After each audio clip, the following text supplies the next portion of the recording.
Welcome to our channel মায়ের রন্ধনশালা। আজকে খুব সিম্পল একটা রেসিপি, যেটা হচ্ছে নাম কি মা, পালং শাকের ঘন্ট। তো মা কীভাবে বাড়িতে পালং শাকের ঘন্ট করে দেখিয়ে দেবো খুব সিম্পল ওয়েতে, আর অনেক কিছু ইনগ্রিডিয়েন্টস নেই। তো এখানে মা তেল দিয়েছে, তার আগে এখানে দেখিয়ে নিই একবার, মা বড়িটা ভেজে শুধুমাত্র তুলে রেখেছে। আর এখানে পালং শাকও ধুয়ে বেছে একদম পরিষ্কার করে রাখা রয়েছে, আর বেগুনও কেটে রেখেছে। আর এখানে তেল কড়াইয়ে দেওয়া রয়েছে, এবার মা দিচ্ছে ফোড়নে, তেলে দিল 5 ফোড়নেটা, তাই তো মা? 5 ফোড়ন না চামচটা না চামচটাই দিয়ে দিলাম। ওখানে রয়েছে। আচ্ছা, একটা তেজপাতা, 5 ফোড়ন, একটা তেজপাতা,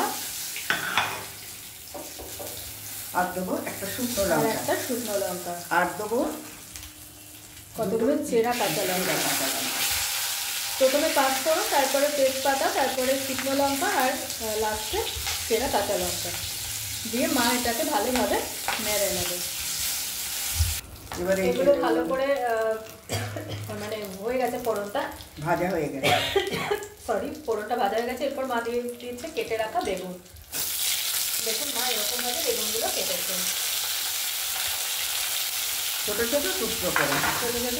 এবার বেগুনটাও মা একটু ভেজে নেবে, তাই তো না? হ্যাঁ, বেগুনটা ভাজা হয়ে গেছে অল্প। এবার দেবো নুন পরিমাণ মতো। বেগুনটা অল্প ভাজা ভাজা হতে মা দিয়ে দিচ্ছে নুন, আর দেবো হলুদ। যেহেতু শাক সবুজ তরকারি, একটু হলুদ তো দিতেই হবে, তাই মা হলুদ দিল। এবার নাড়াচাড়া করে শাক দেবো। মা এটা নাড়াচাড়া করছে, এই দেখুন এখানে পালং শাকটা এর মধ্যে কেটে দিয়ে রেখেছে। হ্যাঁ, তার আগে হচ্ছে এই লঙ্কাগুলো তুলে ফেলতে হবে। আচ্ছা, মালা শাকের মধ্যে সেদ্ধ হয়ে গেলে ঝাল হয়ে যাবে। এই তুলে ফেললাম, এইবার শাক দিয়ে দেবো। এরপর ভেজে রাখা শাকটা মা দিয়ে, ধুয়ে রাখা বেছে রাখা শাকটা মা দিয়ে দিচ্ছে।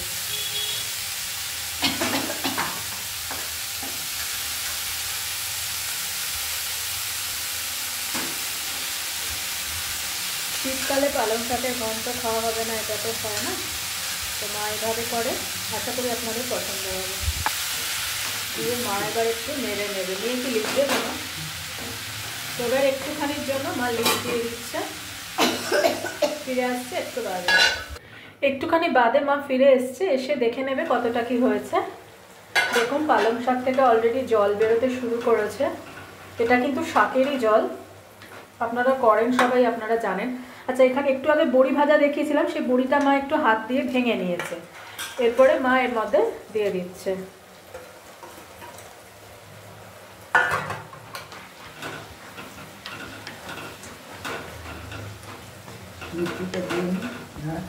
আচ্ছা, এরপরে মা একটু অ্যাড করছে চিনি, যেহেতু শাক ঘন্ট করছে, একটু মিষ্টি মিষ্টি তো হবেই। পালং শাকে শাক জাতীয় দিই।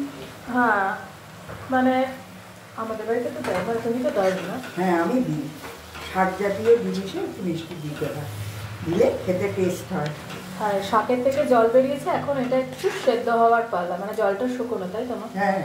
আচ্ছা, এরপরে একটুখানি পরে আবার ফিরে আসছি, ততক্ষণে মা আবার একটুখানি লিড দিয়ে দিচ্ছে। কিছুক্ষণ বাদে ফিরে এলাম, এবার মা দেখে নেবে কতটা কি হয়েছে। এই দেখুন জল একেবারে, শাক থেকে যে জলটা বেরিয়েছিল এর আগে রেখে দেখিয়েছিলাম, সেটা একদম শুকিয়ে গেছে। মায়ের ঘন্ট, শাকের ঘন্ট, পালং শাকের ঘন্ট যেটা করেছে রেডি। লঙ্কা ভাজাগুলো যেটা আগে ভেজেছিল তুলে সেগুলো দিয়ে দিল। আর এবার মা নামানোর আগে আরেকটা জিনিস দেবে,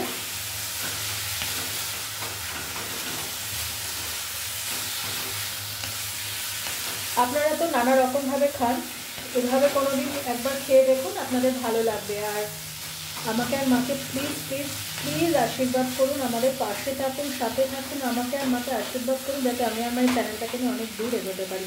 please please please please please আমাদের পাশে থাকুন আর সাথে থাকুন, দেখতে থাকুন মায়ের রন্ধনশালা চ্যানেলটা। এরপরে মা ধনেপাতা কুচি রেখেছিল, সেটা ওপর থেকে ছড়িয়ে দিচ্ছে। তো আজকের রেসিপি পালং শাকের ঘন্ট, একদম সিম্পল ওয়েতে, আর এরকমভাবে খেয়ে দেখবেন, ভীষণ ভালো খেতে লাগবে। আর আমার রিকোয়েস্টটা প্লিজ একটু রাখবেন, প্লিজ আমাদের পাশে থাকবেন, সাথে থাকবেন, আর প্লিজ আশীর্বাদ করবেন আমাকে আর মাকে। প্লিজ প্লিজ প্লিজ আপনাদের আশীর্বাদ আমাদের ভীষণভাবে দরকার। প্লিজ আমাদের পাশে থাকুন, আর তাহলে একটু শেয়ার করে দেবেন যাতে আর 5 জনের কাছে পৌঁছায়।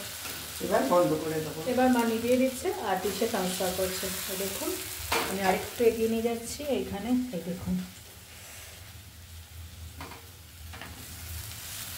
তো পালং শাকের ঘন্ট রেডি। আশা করি মায়ের করার প্রসেসটা আপনাদের পছন্দ হবে। বাড়িতে একবারই প্রসেসে করে দেখবেন আর আমাকে আর মাকে আশীর্বাদ করবেন।